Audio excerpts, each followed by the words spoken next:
Mag-hi ka muna. Hi. Ayan, mag-hi. Hi. Ayan. I-correct mo yung equation, Day.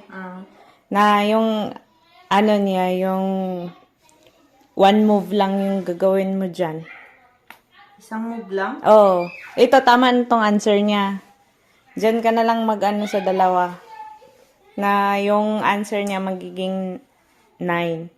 Anong gagawin mo? 9? Di ba 6 ba to? 9 yan, dito ka. Hindi yan baliktad Bakit yan. mo inarapayan di? Inanuhin ko yun kasi andito yung video. Anong gagawin 9 ko? plus 9 equals 9. Di ba mali? Mm. So, i-correct mo yung equation. Sige, dito ako sa gilid. Sige, ganyan mo. Sige. Mathematics patagi ano. Ayun, nasira tuloy. Pag ginalaw mo talaga, masisira.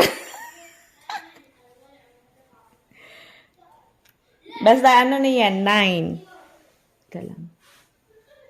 Isang move lang? One move lang siya. Ay!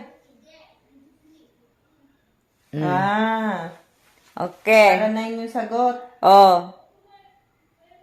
Ano ba to? Plus o times? Plus na. Plus ba to? Hindi yan, times plus na. 9 plus 9 equals 9. So, one move lang yung anuhin mo dyan. Para maging 9 yung sagot?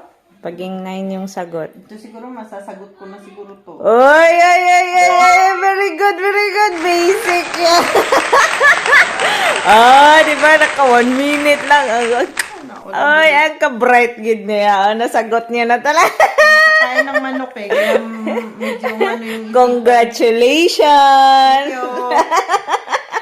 Bye. Basic, bye-bye. Basic lang ay.